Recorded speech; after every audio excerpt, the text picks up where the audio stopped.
করছে, মেয়েটাকে এতদিন লালন পালন করছে, মেয়েটাকে একটা অজান্ত জায়গায় সে দিয়ে দিতেছে, হাত ছেড়ে দিচ্ছে। তার ঘরে তো কান্নার রোল। আপনি তো মনে করতেছেন তার ঘরে আনন্দ, তার ঘরে আসলেই অনেক কান্না, ভিতরে ভিতরে তারা কান্দে, কাউকে বলতে পারে না। আপনি জালিম, আপনি জালিম। আপনি কিভাবে এত বড় আয়োজনটা তার উপরে ফেলাইলেন?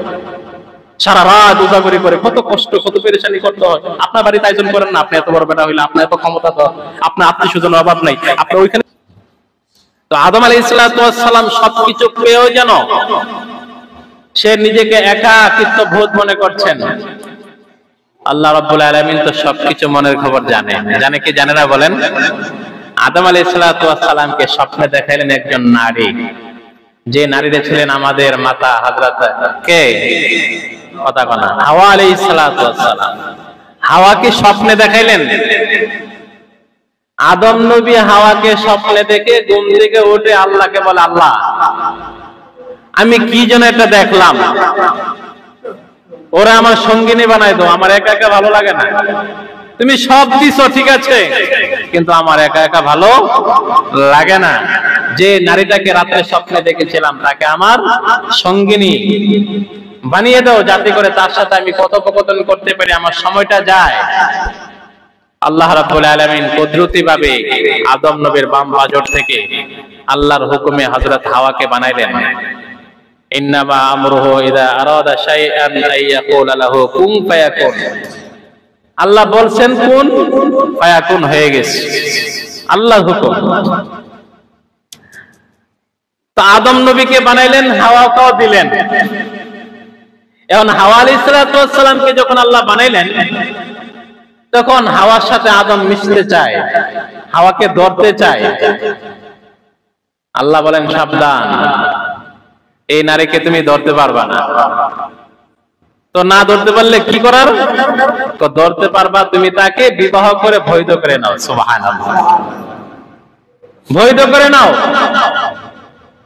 কিভাবে বৈধ করবা? তুমি এই নারীকে আল্লাহর নামে কবুল বলে স্ত্রী হিসেবে গ্রহণ করো, আর তুমি তোমার পক্ষ থেকে নারীকে দেনমোহর দাও। তা আদম নবী তো কবুল বলে গ্রহণ করে নিলেন, দেনমোহর কি দিবে? ওই সময় তো জান্নাতে কোনো টাকা পয়সাও নাই। হাওয়াকে দেনমোহর কি দিবে? দেনমোহর। আদম নবী বলে, আল্লাহ দেনমোহর কি দিয়ে শোধ করবো? দেনমোহর আদায় যতক্ষণ না হবে ততক্ষণ স্ত্রীর গায়ে হাত দেওয়া যাবে না, তার সাথে মিশা যাবে না। তো দেনমোহর কি হবে? আল্লাহ রাব্বুল আলামিন বলেন, আদম তুমি যে জান্নাতে ছিলে, আমার কুরসিতে তুমি কি লেখা দেখেছিলে? আদম বললেন, লা ইলাহা ইল্লাল্লাহু মুহাম্মাদুর রাসূলুল্লাহ সাল্লাল্লাহু আলাইহি ওয়াসাল্লাম। যে মুহাম্মাদুর রাসূলুল্লাহ সাল্লাল্লাহু আলাইহি ওয়াসাল্লাম যার নামটা দেখছিলা, ওই মুহাম্মদ সাল্লাল্লাহু আলাইহি ওয়াসাল্লামের উপর তুমি 100 বার দুরূদ শরীফ পাঠ করো। এই 100 দুরূদের বিনিময়ে দেনমোহর হিসাবে আল্লাহ তাআলা কবুল করিয়ে তোমার জন্য তোমার স্ত্রী হাওয়াকে হালাল করে দিবে। সুবহানাল্লাহ। এখন হালাল হয়ে গেল, স্বামী স্ত্রী হয়ে গেল। এই যে স্বামী স্ত্রীর সম্পর্কটা একবারে আদি পিতা হযরত আদম থেকে শুরু করে আজও পর্যন্ত বিরাজমান চলছে। স্বামী স্ত্রী একটা গভীর সম্পর্ক। আল্লাহ পাক কোরআনে বলেন, হুন্না লিবাসুল লাহুন্না। স্বামী স্ত্রী কেমন? স্বামী স্ত্রী একজন আরেকজনের পোশাকের নেই। আমি গায়ে যেরকম পোশাক পরেছি, পোশাক আমার গায়ের সাথে লাগা। আল্লাহ বলেন, হুন্না লিবাসুল লাহুন্না, একজন নারী তোমার জন্য পোশাক স্বরূপ। তুমি পোশাক পরলে যেরকম তোমাকে সুন্দর লাগে, তোমার সাথে একজন স্ত্রী থাকবে, তোমাকে সেই সুন্দর লাগবে। সুবহানাল্লাহ। স্বামী স্ত্রী সম্পর্কটা আল্লাহ পাক আদম থেকে শুরু করে আজ পর্যন্ত কি বিরাজমান। আমাদের দেশে যে বিবাহ শাদী হচ্ছে, এই বিষয়টা আজকে নিলাম কেন? অনেকগুলো কারণের মধ্য থেকে একটা কারণ এই বিষয়টা নিয়েছি, যে বর্তমানে আমাদের সমাজে বিবাহর নামে যে কুসংস্কার চলছে, বিবাহর নামে যে অন্যায়, পাপাচার, গুনাহ, অশ্লীলতা, বেহায়াপনাতা সমাজে চলছে, এই বিষয়গুলো আজকে ধরে তোলা দরকার, কারণ এইগুলো সাধারণত বক্তারা মাহফিলে ওয়াজ করে না। খুব ইম্পর্টেন্ট বিষয়গুলো। কারণ আমি যখন এক জায়গায় ওয়াজ করতে যাব, এটা তো আমার জুম্মা মসজিদ, আমি কণ্ঠ দিয়ে ওয়াজ করলো আমার চাকরি বহাল আছে, কণ্ঠ ছাড়া ওয়াজ করলো আমার চাকরি বহাল আছে। আমি যখন এক জায়গায় ওয়াজ করতে যাব তখন আমি মাসলা মাসিল নিয়ে ওয়াজ করবো না। কেন জানেন? আমার দান্দা থাকবে ওই সময় আমি একটু সুর মোর দিয়ে দুই একটা কিচ্ছা কাহিনী একটু কান্দাইতে পারলে আগামী বছর মাহফিলে একটা পাওয়ার সম্ভাবনা আছে। এই সম্ভাবনা আছে বিধে একটু সুর মোর লস লাগায়া একটু ওয়াজ মাস কইরাই। মাসলা মাসাল কোন জানা, কারণ মাসলা মাসাল কইলে পরের দিন মুরব্বীরা সাহস তুলে কইবো আর কইবো হুজুর কি কয়ে গেল, গল্প গুজব করে গেল, কথা ক। হুজুরা বলে কথা ক। এই কথার ভিতরে যে অনেক ইম্পর্টেন্ট মাসলা মাসাইল শিকার আছে, মানুষ এগুলো বুঝতে চায় না। এই জন্য ওয়াজের মাঠে সাধারণত বক্তারা মাসলা মাসাইল নিয়ে আলোচনা খুব কমই করে, অথচ এই জিনিসগুলো খুব প্রয়োজন সমাজে, খুব প্রয়োজন। সমাজে কি চলছে এগুলো? বিবাহত রাসূল সাল্লাল্লাহু আলাইহি ওয়াসাল্লাম কি বলেছেন? ক্বালা রাসূলুল্লাহ সাল্লাল্লাহু আলাইহি ওয়াসাল্লাম, আল্লাহ রাসূল বলেন আন-নিকাহু সুন্নাতুন, আল্লাহর নবী বলেন বিবাহ শাদী এটা আমার পক্ষ থেকে সুন্নাত। বিবাহ শাদীকে রাসূল সুন্নাত বলেছেন। এই সুন্নাতটাকে আজকে আমরা পাপের কাজে, অশ্লীলতা, বেহায়াপনা কাজের মাঝে আমরা লাগিয়ে দিয়েছি। নবীজির সুন্নাতটাকে আমরা কুরবান করে দিয়েছি, সুন্নাতকে আমরা বরবাদ করে দিচ্ছি। আমাদের বিবাহ শাদীর 100 যদি 100 এটার মাঝে যদি কর্ম থাকে, 100 কর্ম থেকে 70-80% ইসলামের বিরুদ্ধে কাজ।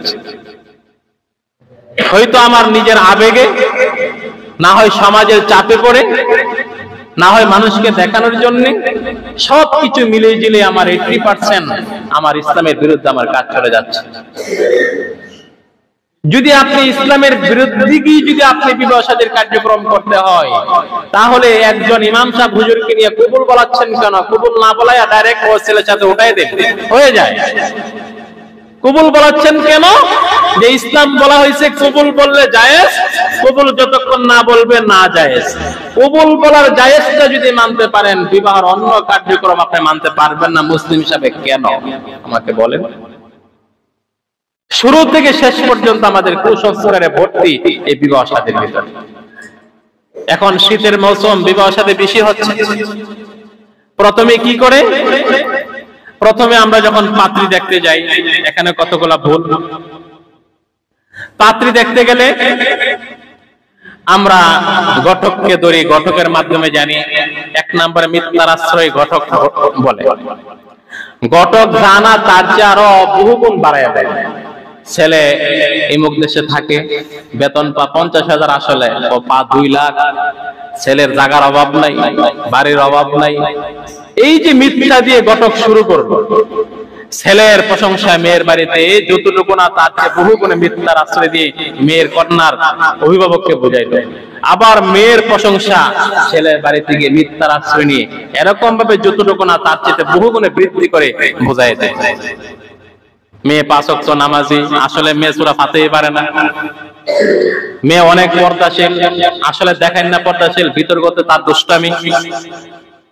এই যে মিথ্যার আশ্রয়তে দেখা দেখি শুরু হইলো আমাদের সমাজে। দেখা দেখি কি? এই যে 1 নম্বর কুসংস্কার কি? দেখতে যায় ছেলের বাবা, দেখতে যায় ছেলের বোন জামাই, দেখতে যায় ছেলের চাচা, দেখতে যায় ছেলের অনেক পুরুষ। অথচ ইসলাম কি বলে? আজকে ভালো করে শোনেন বাবা, আমার দায়িত্ব হচ্ছে বলে দেওয়া, মানা না মানা দায়িত্ব আপনার। হাসরের ময়দানে বলবেন যে হুজুর এরকম তো আল্লাহ আমরা জানতাম না, ইমাম সাহেব কইছেন আছে আমরা শিউন করতে গিয়ে, আমি তো হাসরের ময়দানে বাঁচতাম পারি। এই জন্য বলতেছি যে আল্লাহ আমি বলছিলাম, তারা মানে নাই, তাদের ব্যাপার। অনেক মাসলা আপনারা জানেন না হয়তো, এই জন্য বলতেছি আমার দায়িত্ব, মানা না মানা আপনার দায়িত্ব। কন্যাকে দেখতে যায় ছেলের বাবা, চাচা, বোন জামাই। কেমন মেন্টালের মেন্টাল, তো বোন জামাই পছন্দ করছে না, দুলাভাই পছন্দ করছে না, এখানে এটার বিয়ে করছি না। পাগলের না পাগল, তোর বোন জামাই তোর বড় লে খাইবো না, তুই লয়ে খাইবি। তাহলে বিবাহর আগে ইসলাম কি বলে?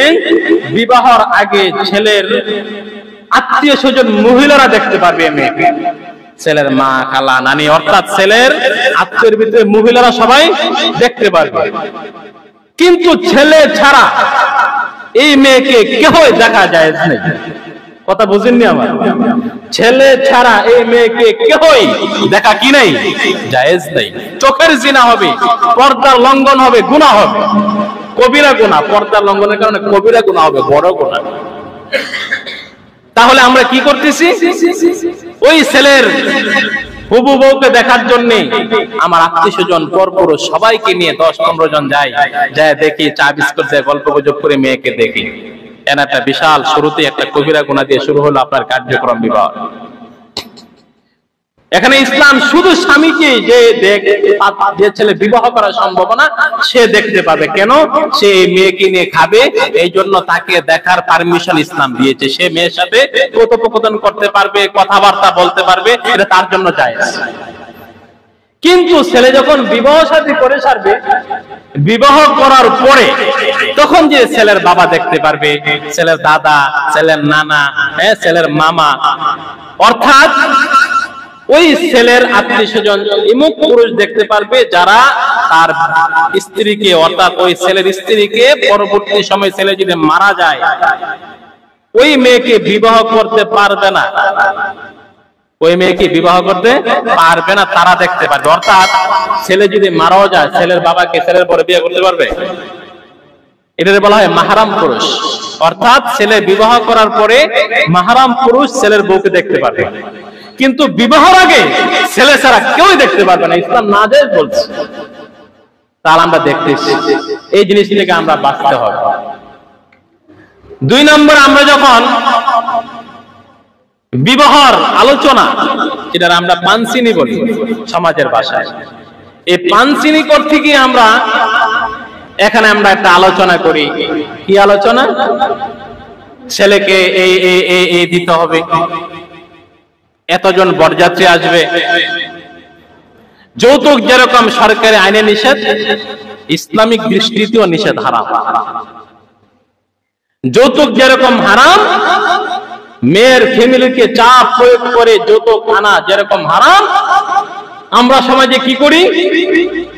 টাকা আনলে মনে করি যৌতুক, মাল আনলে মনে করি যৌতুক। কি বলি? যে আমরা তো টাকাও নিব না, মালও নিব না, বিয়ে সাহেব আপনি 200 লোক খাওয়াই দিয়ে, 100 লোক খাওয়াই দিয়ে। এটা আরেকটা ডাকাতি যৌতুক, এটা আরেকটা ডাকাতি যৌতুক। কেন? ইসলামে বলে যে কন্যার বাড়িতে তো ওই সময় সুখের ছায়া, কন্যার বাড়িতে কান্নার রোল। যে মেয়েটাকে 18 বছর মা বাবা লালন পালন করেছে, খরচ হাতে দিয়ে শিক্ষিত করেছে, আপনি মেয়েটাকে আনবেন, আপনার বাড়িতে আনন্দ। এই জায়গার মধ্যে আমরা কি করি? মেয়ের বাড়িতে একটা বিশাল খানার আয়োজনের একটা চাপ প্রয়োগ করে দেই। অনেক মেয়ের বাবা আছে, বিশ্বাস করেন বাবা, বিশ্বাস করেন, আমাদের সাথে শেয়ার করে অনেকে, এই বাবার এত টাকা নেই, এত টাকা নেই। আপনি তো মনে করতেছেন ওনার ছেলে 2টা বিদেশে প্রবাসে আছে, টাকার অভাব কি? বিতর্কত ভাবে খবর নিয়ে দেখেন, ওই ছেলেরা বাবাকে টাকা দেয় না, ওই ছেলেরা টাকা তাদের আলাদাভাবে নিয়ে যাচ্ছে, বাবাকে দেয় না। এখন তো বাবার মেয়ে, বাবার তো টেনশন, মেয়েকে কিভাবে বিবাহ দিবে। এখন ওই বাবার উপর চাপ ফেলে দিলেন, 200 লোক আসবেন, 100 লোক আসবেন। ওই বাবার এত পরিমাণ টাকা ছিল না, শুধু সমাজ রক্ষার্থে সে কি করে? লাভে টাকা আনে, সুদে টাকা আনে, মানুষ থেকে ধার করে তার মেয়েটাকে ইজ্জতের সাথে বিদায় করতে পারে। আপনি তার উপর চাপিয়ে দিয়েছেন। ইসলাম এটাকে সম্পূর্ণ নাজায়েজ বলে। ইসলাম বলে মেয়েটাকে তুমি গিয়ে কবুল বলে মেয়েটাকে নিয়ে আসবে, সামাজিক রক্ষার্থে 2-4-5 জন নিলে। ইসলাম বলে তুমি উলিমা করো। উলিমা, উলিমা কাকে বলে?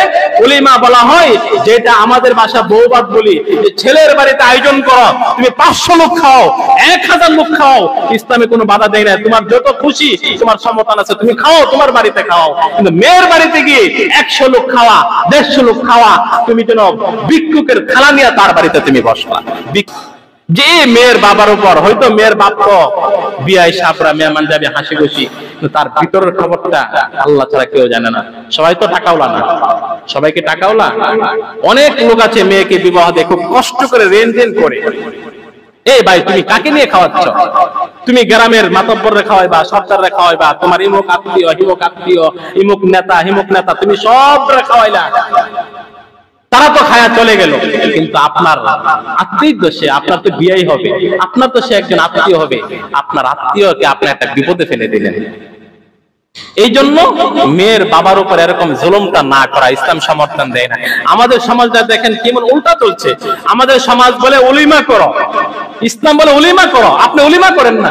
মেয়ের বাড়ির উপর জুলুম, মেয়ের বাড়ির উপর 200 লোক নিয়ে খাবেন, আপনি ভিক্ষা খেতে যেতেছেন, আপনি খাবার খেতে যেতেছেন না।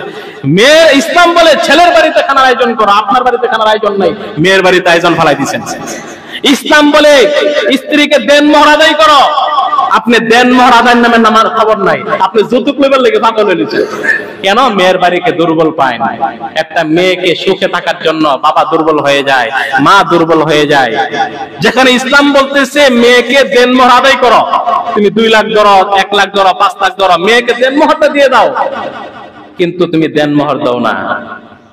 এটার নামে কেউ চাপ প্রয়োগ করতে পারে না। মেয়ের বাবাও বলতে পারে না দেন মোহর দেয় না কেন, মেয়েও বলতে পারে না দেন মোহর দেন না কেন, কিন্তু আপনি ঠিকই বলতেছেন মেয়ের বাড়ি থেকে আলমারিটা দেয় না কেন, ওয়াল সুকেসটা দেয় না কেন, বক্স কাটটা দেয় না কেন, একটা ছেলেকে হুন্ডা দেওয়ার কথা ছিল, হুন্ডা দেয় না কেন, আমার ছেলে গুন্ডা হইতো, একটা হুন্ডা দিল না কে? মেয়ের বাড়িতে চাপ প্রয়োগ আপনি করতে পারতেছেন, কিন্তু মেয়ের বাড়ির তারা আপনাকে চাপ প্রয়োগ করতে পারতেছে না যে উলিমা করেন না কেন, বৌবাদ করেন না কেন, আপনি দেন মোহর আমার মেয়েরটা দেন না কেন। এটা পুরাটাই বৈষম্য হয়ে যাচ্ছে, মেয়ের ফ্যামিলির উপর আপনি জুলুম করতেছেন। এই জন্য আল্লাহ রাসূল বলেন শান্তির ধর্ম হলো ইসলাম। ইসলাম বলে যে মেয়ের দেন মোহর আদায় করো, মেয়ের বাড়িতে জুলুম করো না, মেয়ের বাড়ি থেকে কিছু আইনো না। তার ভিতরে তো দুঃখ কষ্ট, সে মেয়েটাকে এতদিন লালন পালন করছে, মেয়েটাকে একটা অজান্ত জায়গায় সে দিয়ে দিতেছে, হাত ছেড়ে দিচ্ছে, তার ঘরে তো কান্নার রোল।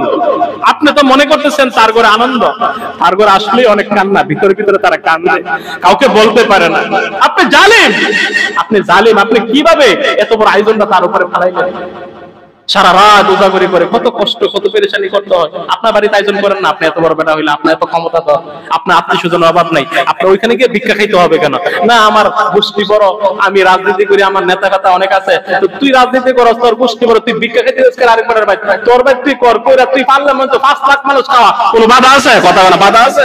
তোমার ভাই খাওয়াও তুমি, দেখি এত হেরাম হলে তোমার, তুমি এত বড় ক্ষমতা হলো লোক। মেয়ের উপর জুলুম না করা, ইসলামিক কথাগুলো ভাই একটু গভীর দিয়ে শুনেন। আজকে আপনি অন্য মেয়ের উপর জুলুম করতেছেন, অন্যের উপর চাপিয়ে দিচ্ছেন, আপনার উপরে একদিন একটা চাপ আসবে, আপনার উপরে একদিন চাপ এসে পড়বে। তখন এখন আলোচনা হয়ে গেছে, বিয়ে হয়ে যাবে, তখন কি করা?